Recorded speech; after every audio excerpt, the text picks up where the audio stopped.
খুব একটা পীড়াপিড়ি কিছু করতে হয়নি। দীপকাকু রাজি হয়েছেন সেনগুপ্তবাবুর কেসে ঝিনুককে অ্যাসিস্ট্যান্ট হিসেবে নিতে। ঝিনুকের পড়াশোনার চাপও এখন কম। বাবা তো পারমিশন দিয়েই রেখেছেন। মা যথারীতি একটু গাঁই গুঁই করছিলেন। আচ্ছা দীপঙ্কর, প্রতিবারই তোমাদের কেস শেষ হওয়ার পর দেখি ঝিনুক হাত পা ছড়ে কুটে এসেছে। তুমি থাকো একেবারে ফ্রেশ। ওকে কি মারদাঙ্গার জন্য সঙ্গে নাও? উত্তরে দীপকাকু বলেছিলেন, ঝিনুকের কি মুশকিল হচ্ছে জানেন বৌদি? কখনো কখনো একটু বেশি উৎসাহ দেখিয়ে ফেলে, যার চিহ্ন হাতে পায়ে রয়ে যায়। শুনে রাগ হয়েছিল ঝিনুকের। গতবার যখন অযোধ্যা পাহাড়ে দীপকাকুকে কটেজের মধ্যে বেঁধে রাখা হয়েছিল, দৌড়ে এসে জাম্প দিয়ে ঝিনুক দরজা না ভাঙলে ব্যাপারটা খারাপ দিকেই গড়াত। সেসব মনে না করিয়ে ঝিনুক অপেক্ষা করেছিল দীপকাকুর বাইকের পেছনে উঠে বসার। আশা পূর্ণ হয়েছে। দীপকাকুর সঙ্গে ঝিনুক এসে পৌঁছেছে মির্জা গালিব স্ট্রিটে দেবাংশু সেনগুপ্তর অফিসে। ভদ্রলোক তাদের অপেক্ষাতেই ছিলেন। দীপকাকুকে দেখে চনমনে হয়ে উঠলেন। বিশেষ কথায় না গিয়ে দীপকাকু প্রথমেই বললেন, ওয়েস্ট বক্সটা নিয়ে আসুন। ব্যাগের মধ্যে যেসব কাগজ ছিল দেখব। যে লোকটি ওয়েস্ট বক্সটা নিয়ে এলো সম্ভবত তার নামই নিতাই, সেনগুপ্তবাবুর অফিসের বেয়ারা। দীপকাকু ফ্লোরে উপুড় করে দিলেন বক্স। দোমড়ানো মোচড়ানো নিউজ পেপারই বেশি, বাংলা ইংরেজি মেশানো। কভার ছেঁড়া ম্যাগাজিনও দেখা গেল। মেঝেতে উবু হয়ে বসে দীপকাকু এখন ওইসব কাগজপত্র সোজা করে নিয়ে মন দিয়ে এপিঠ ওপিঠ দেখতে লাগলেন। কেন দেখছেন ঝিনুক তখনও বুঝতে পারেনি। ঘরের বাকি তিনজনের ঝিনুকের মতোই অবস্থা। ওই তিনজনের মধ্যে একজন নিশ্চয়ই দেবাংশু সেনগুপ্তর টেকনিক্যাল অ্যাসিস্ট্যান্ট তথাগত। বয়স 25-26, একটু গোলগাল ভালো মানুষ চেহারা, অভিব্যক্তি চেপে রাখতে জানে না। দীপকাকুর কাজকর্ম দেখে কেমন যেন একটু হাঁ হয়ে আছে। তুলনায় নিতাই অ্যাক্টিভ এবং কৌতূহল প্রবণ। দীপকাকুর চেয়ে একটু তফাতে নীল ডাউন হয়ে এমনভাবে বসেছে যেন যে কোনো নির্দেশের জন্য সে প্রস্তুত। ঝিনুক জানে সেনগুপ্তবাবুর মতো অফিসের এই দুজন স্টাফও দীপকাকুর সন্দেহের তালিকায় আছে। চেহারা এবং অভিব্যক্তির নিরিখে দেবাংশু সেনগুপ্তর অ্যাসিস্ট্যান্টটিকে তালিকা থেকে বাদ দেওয়াই যায়। দীপকাকু কিন্তু দেবেন না, যেমন দেননি দেবাংশু সেনগুপ্তকেও। কাল দীপকাকুর অফিস থেকে বেরিয়ে ঝিনুকরা যখন রেস্তোরাঁয় খেতে বসেছিল, বাবা বলেছিলেন, আমার কি মনে হচ্ছে জানো দীপঙ্কর, সেনগুপ্তর কেসটা একেবারেই বোগাস। কেসটা নিয়ে ভাবার কোনো মানেই হয় না। কেন এ কথা বলছেন? চামচে চিংড়ি গেঁথে মুখে তুলতে তুলতে জানতে চেয়েছিলেন দীপকাকু। বাবা বললেন, লোকটা বিচ্ছিরি রকমের ভুলো মনের। দেখলে না, ব্রিফকেস সঙ্গে নিয়ে এসেছে দেখানোর জন্য, অথচ ভুলে বসে আছে। আমার ধারণা জিনিসপত্র ওই ব্যাগে সেনগুপ্ত রাখেইনি, অথবা বের করে অন্য কোথাও রেখেছে, এখন ভুলে গিয়েছে। খেতে খেতে দীপকাকু মিটিমিটি হাসছিলেন। বললেন, আমিও তো কম ভুলোমন নই। ঝিনুক বেশ কয়েকবার তার প্রমাণ পেয়েছে, কিন্তু আমি যখন কোনো ইনভেস্টিগেশনে জড়িয়ে পড়ি তার অতি ছোটখাটো তথ্যও ভুলি না। আসলে নিজের কাজে অতিরিক্ত মনোযোগ দিতে গিয়ে বাইরের কিছু ব্যাপার ভুলভাল হয়ে যায়।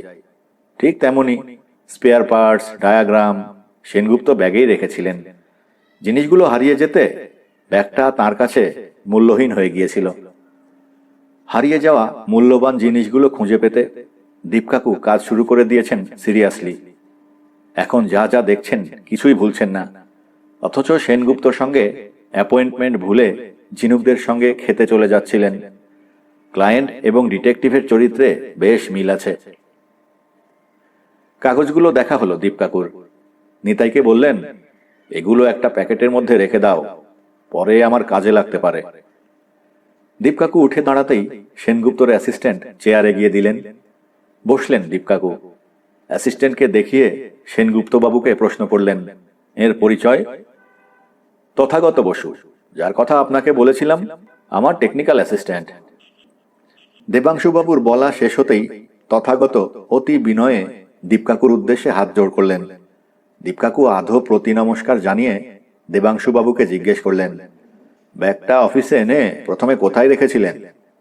সোজা ওয়ার্কশপে ঢুকেছিলাম ব্যাগটা নিয়ে। ওয়ার্কশপটা কোন দিকে? এই তো অফিস ঘরের পেছনেই। যাবেন তো চলুন, তার আগে একটু চা খেলে হতো না? বলে দিন আনতে, ওয়ার্কশপে বসে খেয়ে নেব, বলে উঠে দাঁড়ালেন দীপ কাকু। নিতাইকে অর্ডার করতে হলো না, চা আনতে বেরিয়ে যাচ্ছিল।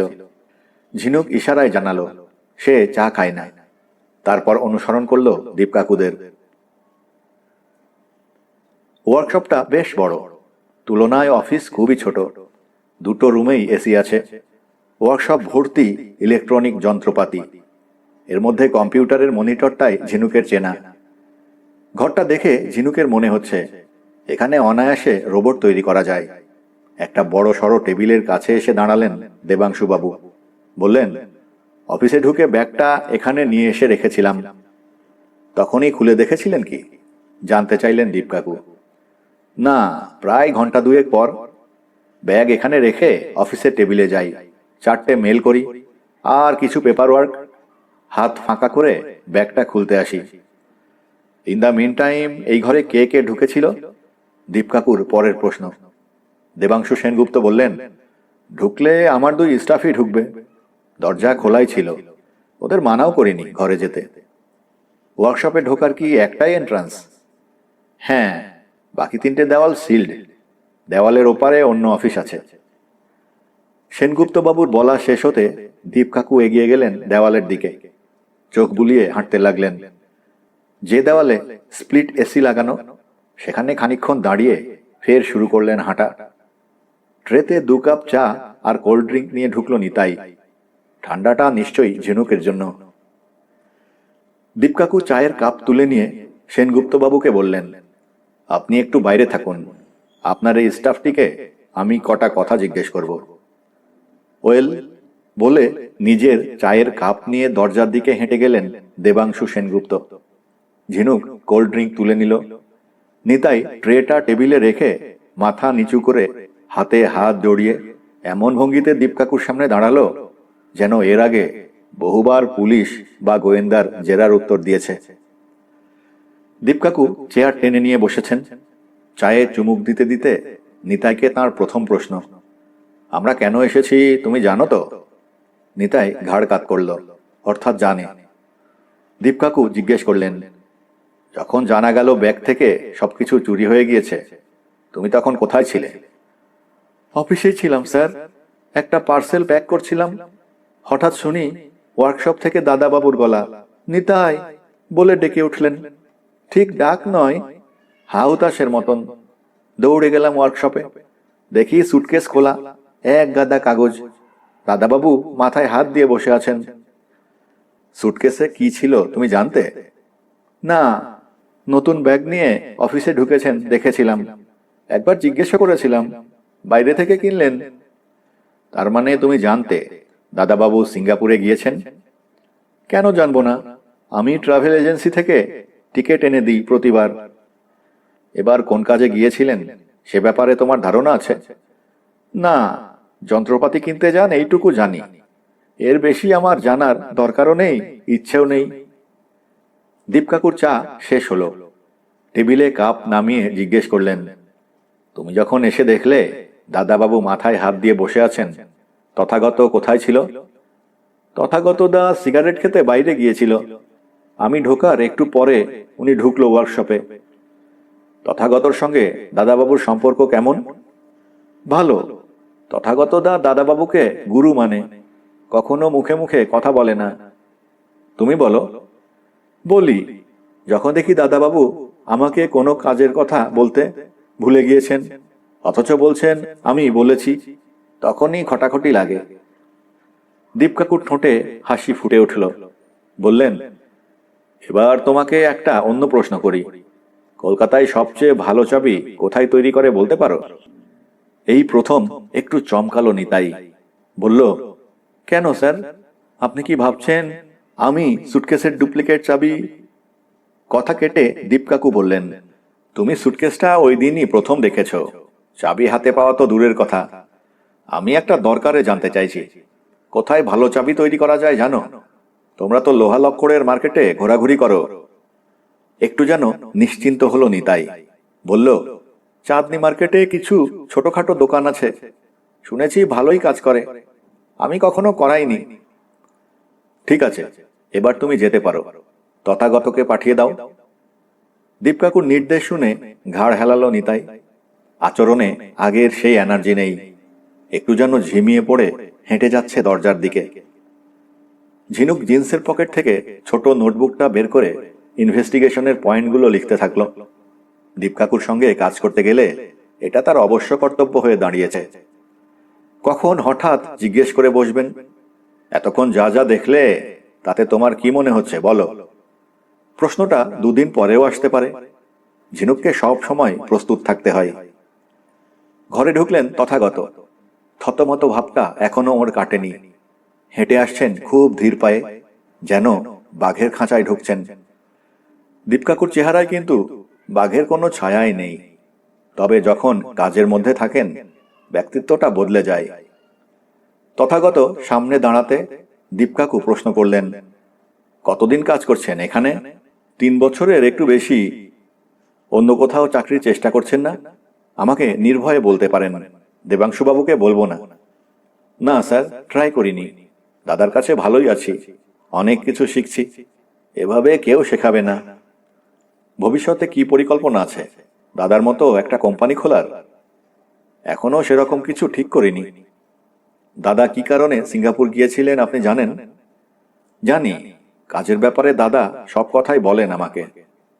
তার মানে দেবাংশুবাবু কোন কোম্পানির কাজের বরাত পেয়েছিলেন তাও জানেন? হ্যাঁ, গ্রেট বাইট বিস্কুট কোম্পানির। কত টাকার কাজ সেটা কি জানেন? কোম্পানির টাকা পয়সার ব্যাপারে আমি খোঁজ রাখি না। টেকনিক্যাল কাজ ছাড়া দাদা আর কোনো ব্যাপারে আমার সঙ্গে আলোচনা করেন না। আমারও কোনো ইন্টারেস্ট নেই। যে কাজের অর্ডার আপনার দাদা নিয়েছিলেন সেটা করার মতো দক্ষ ইঞ্জিনিয়ার আপনার জানা আর কেউ আছে কি? না, দাদা ইলেকট্রনিক্সের যে লাইন ধরে কাজ করেন সেরকম ইঞ্জিনিয়ার কলকাতায় খুব কম। যে কজন আছে দাদার চেয়ে তারা 100 মাইল পিছিয়ে। উত্তরটা পাওয়ার পর দীপকাকু থামলেন। কি একটু ভেবে নিয়ে বললেন, এবার আপনার ফ্যামিলি সম্বন্ধে কিছু বলুন। যদি মনে করেন এটা আপনার একান্ত ব্যক্তিগত ব্যাপার, নাও বলতে পারেন। তথাগত বললেন, ব্যক্তিগত কিছু নেই, দাদা সবই জানেন। শোভাবাজারে শরিকি বাড়িতে থাকি আমরা। বাবা মারা গিয়েছেন, আমি, মা, এক বোন কলেজে পড়ে। আর্নিং সোর্স জিজ্ঞেস করলেন দীপকাকু। তথাগত বললেন, বাবার অফিস থেকে মার নামে আসা পেনশন, আর আমি এখান থেকে যা পাই। এবার আমার লাস্ট কোয়েশ্চেন, দেবাংশুবাবুর পার্সোনাল কম্পিউটারের পাসওয়ার্ড আপনি জানেন কি? জানি, দাদা আমার কাছে কিছুই গোপন করেন না। ঠিক আছে, এবার আপনি আসতে পারেন। দেবাংশুবাবুকে পাঠিয়ে দিন। দীপকাকুর নির্দেশ শুনে তথাগত ঘুরে গিয়ে হাঁটা দিলেন। লোকটার লুক বোকা বোকা হলে কি হবে, উত্তরগুলো দিলেন স্মার্ট ভাবে। ঝিনুক জিজ্ঞাসাবাদের শেষ অংশ তড়িঘড়ি নোট করছিল। দীপকাকু বলে উঠলেন, কেসটা নির্ভেজাল, আমাকে ফাঁসানোর জন্য সাজানো হয়নি। ঝিনুকের মনে হলো দীপকাকুর বুঝি একটু বেশি অহংকার হয়ে গিয়েছে, তাই ভেবে ফেলছেন ওর রেপুটেশন নষ্ট করতে কেউ উঠে পড়ে লেগেছে। কথাটা ঘুরিয়ে তুলল ঝিনুক। আচ্ছা, আপনি কেন ভাবছেন ফাঁসানোর চেষ্টা করা হচ্ছে আপনাকে? কাদের হিংসার পাত্র হয়েছেন আপনি? দীপকাকু বললেন, হিংসা নয় ঝিনু, প্রতিহিংসা। তুমি তো সব কেসে আমার সঙ্গে থাকো না। অনেক উচ্চপদস্থ খারাপ লোকের স্বার্থে ঘা দিয়েছি আমি, তারা তো আমার ক্ষতি করার চেষ্টা করবেই। এই চুরিটা এতই ফাঁক ফোকরহীন, আমার মনে হচ্ছিল বুঝি কেউ আমার বুদ্ধির দৌড় পরীক্ষা করার জন্য কেসটা পাঠিয়েছে। আর এখন কি করে বুঝছেন কেসটা জেনুইন? প্রশ্নের উত্তর পেল না ঝিনুক। ঘরে ঢুকে এসেছেন দেবাংশুবাবু। একটা প্লাস্টিকের টুল টেনে এনে দীপকাকুর সামনে বসলেন। গা থেকে সিগারেটের গন্ধ ভেসে আসছে। খেতে গিয়েছিলেন বাইরে, সেই জন্যেই দেরি হলো আসতে। ঝিনুক দাঁড়িয়েই ছিল। একটু দূরে একটা চেয়ার আছে, বসতে ইচ্ছে করছিল না। দেবাংশুবাবু জিজ্ঞেস করলেন দীপকাকুকে, ওদের সঙ্গে কথা বলে কি মনে হলো আপনার? দীপকাকু বললেন, এমনিতে ঠিকই আছে, দুজনেই বিশ্বাসী মনে হলো, আপনাকে যথেষ্ট রেসপেক্ট করে। এখন দেখা যাক তদন্ত যত এগোবে স্পষ্ট হবে ওদের রূপ। আচ্ছা, আপনি বোধহয় চুরির পর থানায় কোনো ডায়েরি করেননি, না? না, করিনি। করে কি হবে? চুরি যে হয়েছে সেটাই প্রমাণ করতে পারবো না। তবু একটা এফআইআর করে রাখুন। ডায়েরি নেওয়ার সময় পুলিশ প্রমাণ চায় না। আপনার করা ডায়েরি আমার তদন্তে সাহায্য করবে। কিন্তু কমপ্লেনটা করব কোন থানায়? চুরিটা বাড়িতে হয়েছে নাকি অফিসে বা অন্য কোথাও, কিছুই তো বুঝতে পারছি না। আপনি অফিস আসেন কিসে? নিজের গাড়িতে, আমি ড্রাইভ করি। ব্যাগটা নিয়ে যেদিন অফিসে এসেছিলেন, রাস্তায় অন্তত 15 মিনিটের জন্য গাড়ি দাঁড় করিয়ে কোথাও গিয়েছিলেন? না, বাড়ি থেকে সোজা অফিস, কোথাও গাড়ি রাখিনি। আপনার বাড়িটা যেন কোথায়? যাদবপুরে, সেন্ট্রাল পার্কের একটা কমপ্লেক্সের দোতলা ফ্ল্যাটে থাকি আমি। আপনি যাদবপুর থানায় এফআইআর করুন। সামান্য উদ্বেগ সহ দেবাংশুবাবু বললেন, চুরি হয়েছে 5 দিন হয়ে গেল। পুলিশ যদি বলে এতদিন পরে এলেন কেন? বলবেন এই কদিন নিজের ক্ষমতা মতো চোর ধরার চেষ্টা করেছি। আন্দাজ করছিলাম চোর আমার ঘনিষ্ঠ কেউ, তাকে সামাজিকভাবে অপদস্থ করতে চাইনি। আমার চেষ্টা এখন ব্যর্থ হয়েছে, তাই আপনাদের কাছে এসেছি। এতেও যদি থানা ডায়েরি নিতে না চায়, অফিসারের সঙ্গে ফোনে আমায় কথা বলিয়ে দেবেন। দীপকাকুর কথায় ভরসা পেলেন দেবাংশুবাবু। বললেন, ওকে, তাহলে তো আর কোনো প্রবলেমই রইল না। উঠে দাঁড়ালেন দীপকাকু। বললেন, চলুন অফিস ঘরে যাই। আপনি আমাকে 3 জনের নাম, ঠিকানা, ফোন নম্বর দেবেন। কোন 3 জনের? জিজ্ঞেস করলেন দেবাংশুবাবু। দরজার দিকে এগিয়ে যেতে যেতে দীপকাকু বলতে লাগলেন, আপনার 2 কম্পিউটার ইঞ্জিনিয়ারের আর গ্রেড বাইট কোম্পানির মালিকের। আর একটা জিনিস আমার লাগবে, যে ব্যাগ থেকে আপনার জিনিসপত্র খোয়া গিয়েছে তার একটা চাবি। সব এখনই দিয়ে দিচ্ছি আপনাকে, বললেন দেবাংশু সেনগুপ্ত। ঝিনুকরা ওয়ার্কশপ থেকে বেরিয়ে দেবাংশুবাবুর কেবিনে ঢুকলেন। চেয়ারে বসে দীপকাকু বললেন, ঠিকানা আর চাবি নিয়ে আমি ইনভেস্টিগেশনে বেরিয়ে যাব। আপনি যাবেন থানায়। কমপ্লেন লেখানোর পর ফোনে আমায় এফআইআর নম্বরটা বলবেন। এত দ্রুত নির্দেশগুলো দিচ্ছেন দীপকাকু, দেবাংশুবাবু ঠিক যেন ফলো করে উঠতে পারছেন না। চেয়ারে বসে হাঁ করে তাকিয়ে আছেন দীপকাকুর দিকে, অপেক্ষা করছেন আরো কোনো নির্দেশের। দীপকাকুর গলায় ধমকের সুর এসে গেল। কি হলো, দিন জিনিসগুলো। শশব্যস্ত হয়ে পড়লেন দেবাংশুবাবু। বললেন, হ্যাঁ হ্যাঁ, এই তো দি। কাগজ পেন টেনে নিয়ে নাম ঠিকানা লিখতে শুরু করলেন দেবাংশুবাবু। ঝিনুকের মন ফিরে গেল একটু আগের জিজ্ঞাসাবাদের সেশনে। সেখানে এমন কিছু প্রশ্ন করেছেন দীপকাকু যার কোনো কারণ খুঁজে পায়নি ঝিনুক। চান্স পেলেই প্রশ্নগুলো করার অর্থ দীপকাকুর থেকে জেনে নিতে হবে। দুপুর 1টা। ঝিনুক, দীপকাকু এখন ধর্মতলার রেস্তোরাঁয়। দীপকাকু মেনু দেখে খাবার অর্ডার দিয়েছেন। বিরিয়ানি, চিকেন চাপ, ফিরনি, এলাহি সব আইটেম। অর্ডার দেওয়ার ধরন দেখে ঝিনুকের মনে হচ্ছিল দেবাংশু সেনগুপ্তর কেসটা আর ঘন্টা 2-1-এর মধ্যেই দীপকাকু সলভ করে ফেলবেন। তাই বেশ খোশ মেজাজে আছেন। বাস্তবে কিন্তু তা নয়। তদন্ত মোটেই এগোয়নি। দেবাংশুবাবুর অফিস থেকে বেরিয়ে বাইক চেপে ঝিনুকরা এসেছিল চাঁদনি মার্কেটে। দেবাংশুবাবুর স্টাফ নিতাইয়ের কথা মতো দীপকাকু চাবি তৈরির দোকানের খোঁজ করলেন। পাওয়া গেল গোটা 5 দোকান। দেবাংশুবাবুর থেকে নেওয়া ব্যাগের চাবিটা সব কটা দোকানদারকে দেখিয়ে বলা হলো ডুপ্লিকেট তৈরি করতে। 5 জনই জানালো তারা পারবে না, খুবই ক্রিটিক্যাল নাকি চাবি। এটা তৈরি করতে গেলে আরো যন্ত্রপাতি লাগবে। দীপকাকু জিজ্ঞেস করলেন, এই চাবি কলকাতায় কে তৈরি করতে পারবে? দোকানদারদের মধ্যে একজন বলল, মল্লিক বাজারে মিস্টার আফাং এর কাছে চলে যান, উনি চাবি তৈরির ব্যাপারে কলকাতায় 1 নম্বর। দীপকাকু মিস্টার আফাং এর ঠিকানা লিখে নিয়ে পকেটে রেখেছিলেন।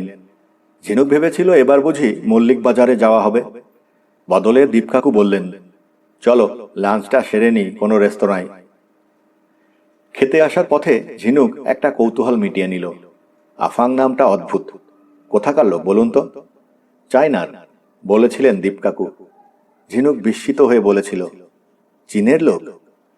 দীপকাকু বললেন, এতে অবাক হওয়ার কিছু নেই তো।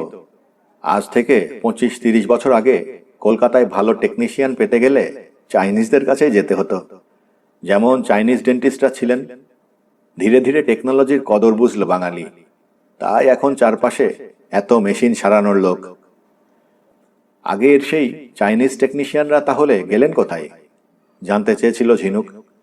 দীপকাকু বললেন, অনেকেই দেশে ফিরে গিয়েছেন, কেউ আবার অনুন্নত অন্য কোনো দেশে। আফাংয়ের মতো কয়েকজন এখনো রয়ে গিয়েছেন কলকাতায়।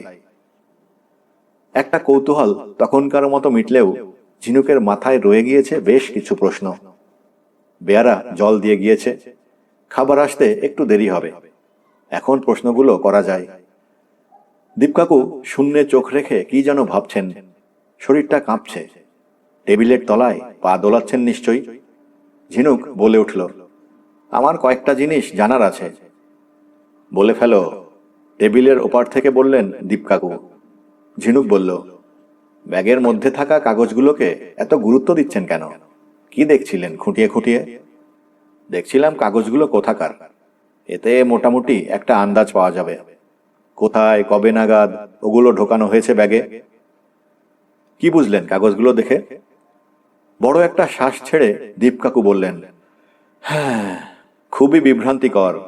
নানা জনের কাগজ, কলকাতার 10 দিন এবং 8 দিনের পুরনো বাংলা ইংরেজি নিউজ পেপার, সিঙ্গাপুরের ট্যুরিস্ট কোম্পানির ক্যাটালগ, সিঙ্গাপুর এয়ারলাইন্সের একটা ম্যাগাজিন, একটা এই মাসের বাংলা ম্যাগাজিন, কিছু পিচবোর্ড আর প্লাস্টিক। এর থেকে কোনো সিদ্ধান্তে পৌঁছানো বেশ কঠিন। খাবার এসে গেল, ধোঁয়া উঠছে প্লেটে।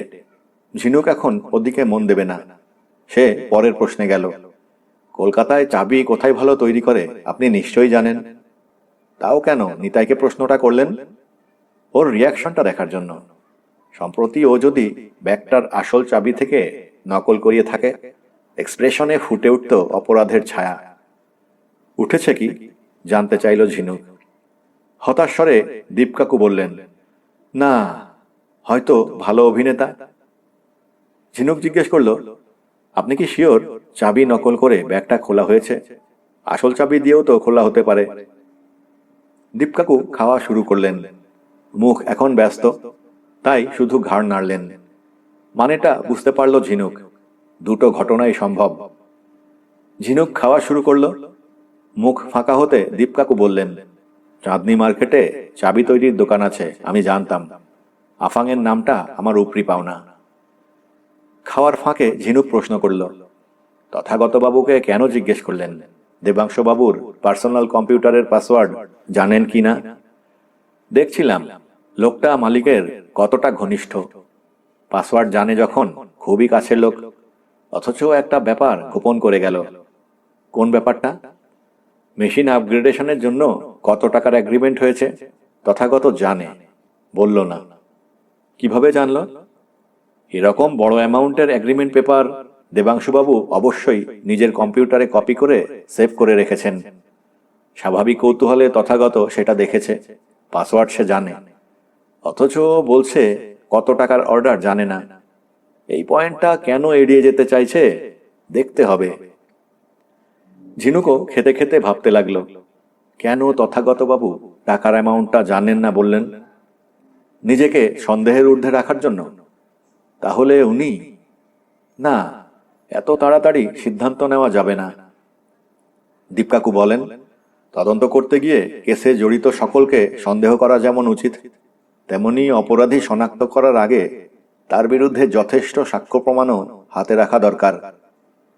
তাই এখনই অপরাধী নিয়ে ভেবে লাভ নেই। চুরি কিভাবে হয়েছে সেটাই এখন পর্যন্ত বোঝা গেল না। তার চেয়ে দীপকাকুর তদন্তের গতি প্রকৃতির ওপর আপাতত লক্ষ্য রাখা যাক। ফের প্রশ্নে গেল ঝিনুক, চুরির এতদিন পর আপনি কেন দেবাংশুবাবুকে পুলিশে ডায়েরি করতে বললেন? কেসটার মধ্যে এবার পুলিশ ঢুকে পড়বে, চোর ধরবেন আপনি, পুলিশ কিছুটা ক্রেডিট নিয়ে চলে যাবে। দীপকাকু মিটিমিটি হাসছেন। বললেন, কেন ডায়েরি করতে বললাম একটু পরেই বুঝতে পারবে। আমার লাস্ট এবং ছোট্ট প্রশ্ন, এত হেভি লাঞ্চ এখন আমরা নিলাম কেন? আজকের মতো কাজ কি শেষ? এবার কি যে যার বাড়ি ফিরে রেস্ট নেব? জানতে চাইল ঝিনুক। দীপকাকু খেতে খেতে মাথা নাড়লেন। গ্রাস শেষ করে বললেন, এরপরই তো কঠিন কাজে নামবো, তাই ভালো করে খেয়ে দিয়ে নিলাম। পেটে ভালো খাবার থাকলে ব্রেন দারুণ কাজ করে। কথা শেষ হতেই দীপকাকুর সেলফোন বেজে উঠল। বাঁ হাতে বুক পকেট থেকে ফোনটা বের করলেন দীপকাকু। স্ক্রিনে চোখ বুলিয়ে কানে নিলেন সেটটা। বললেন, হ্যাঁ বলুন। ও প্রান্তের কথা শুনে নিয়ে দীপকাকু বললেন, ঠিক আছে, এবার এফআইআর এর নম্বরটা বলুন। ঝিনুক বুঝতে পারল ফোনের ওপাশে দেবাংশু বাবু। দীপকাকু ডায়েরির নম্বরটা শুনে নিয়ে বললেন, আপনি এখন অফিসে ফিরে যান, আমি রাতে অথবা কাল সকালে ফোন করব। ইতিমধ্যে যদি কোনো আনএক্সপেক্টেড ঘটনা ঘটে সঙ্গে সঙ্গে ফোনে আমায় জানাবেন। ফোনের ওপারে দেবাংশুবাবু সম্ভবত জানতে চাইলেন, কি ধরনের ঘটনার কথা আপনি বলছেন? দীপকাকু বললেন, ওই যে বললাম, অপ্রত্যাশিত যে কোনো ঘটনা, যা ঘটার কোনো সম্ভাবনা ছিল না, সেই রকম কিছু হলেই ফোন করবেন আমাকে। ঝিনুক জানে দীপকাকু ঘটনাটা আন্দাজ করতে পারছেন, পুরোটা ভাঙতে চাইছেন না এখন। দেবাংশুবাবুর ফোন কেটে দীপকাকু কোনো একজনের নম্বর সার্চ করছেন ফোন সেটে। কল টিপে সেটটা আবার কানে নিলেন। ও প্রান্তের লোকটির কাছে দীপকাকুর নম্বর সেভ করা আছে, তাই এ প্রান্তে কথা শুরু হলো এক ধাপ লাফিয়ে। হ্যাঁ ভালোই আছি, শোন, আমাকে একটা হেল্প করতে হবে। তিনজনের নাম আর ফোন নম্বর দিচ্ছি, প্রফেশনটাও বলে দেব। তুই তাদের ফোন করে প্রথমেই বলবি লালবাজার থেকে বলছিস, মানে সত্যি কথাই বলবি। তারপর জানাবি যাদবপুর থানায় একটা চুরি সংক্রান্ত এফআইআর জমা হয়েছে, তার তদন্তে তোর এক গোয়েন্দা বন্ধু ইন্টারোগেশনের জন্য যাচ্ছে। তারা যেন বন্ধুটিকে সব রকম সহযোগিতা করে। আমার নম্বরটা অবশ্যই বলে দিবি। যাদবপুর থানায় ডায়েরির নম্বরটা তোকে আমি দিচ্ছি। ওরা যদি ক্রস চেক করে তুই বলতে পারবি। যাদবপুর থানায় যদি ফোন করে তাহলে তোর কথা মিলে যাবে। ঝিনুক এখন পরিষ্কার বুঝতে পারছে ফোনের ও প্রান্তে কে আছেন। রঞ্জন কাকু, দীপকাকুর বন্ধু, পুলিশ হেডকোয়ার্টার্সের একজন ইনচার্জ।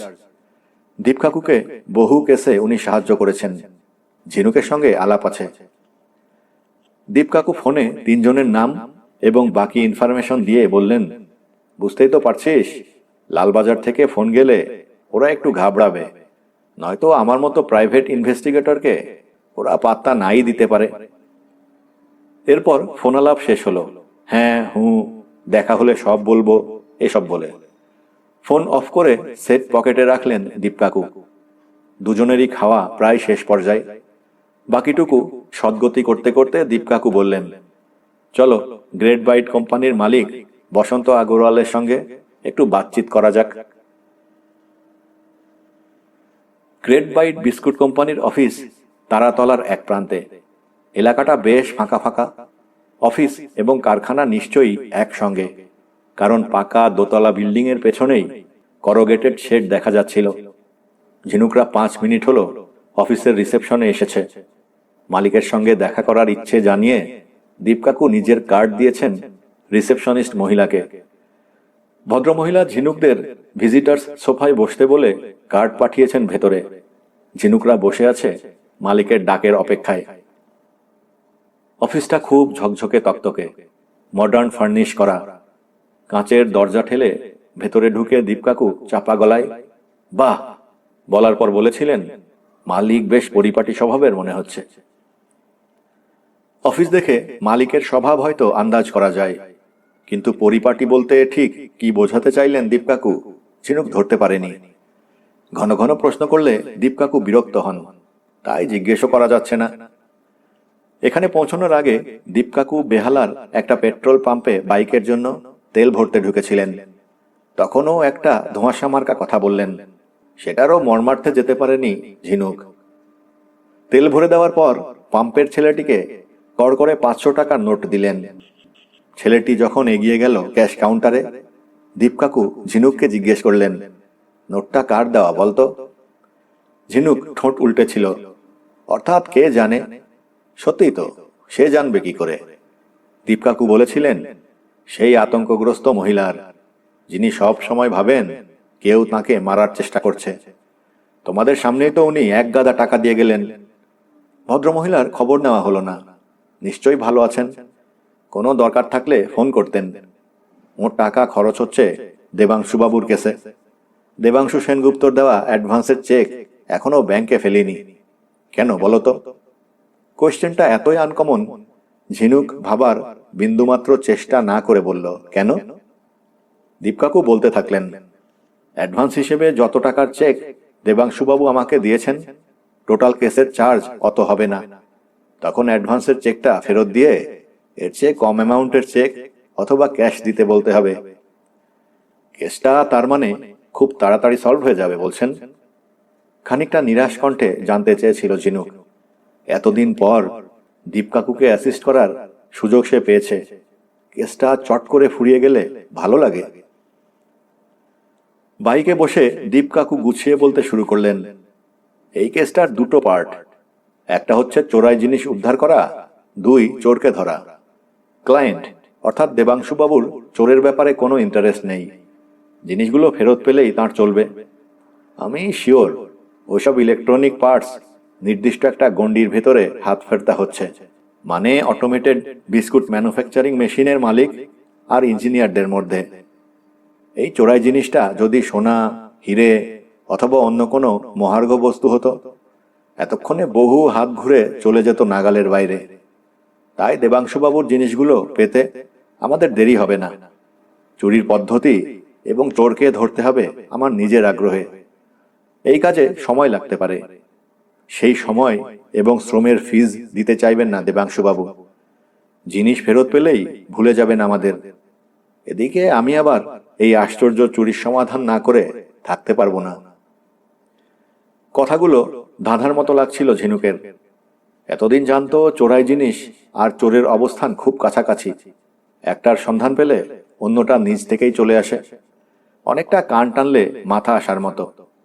দীপকাকু কি আন্দাজ করছেন এই কেসে দুটোর ব্যবধান বিশাল?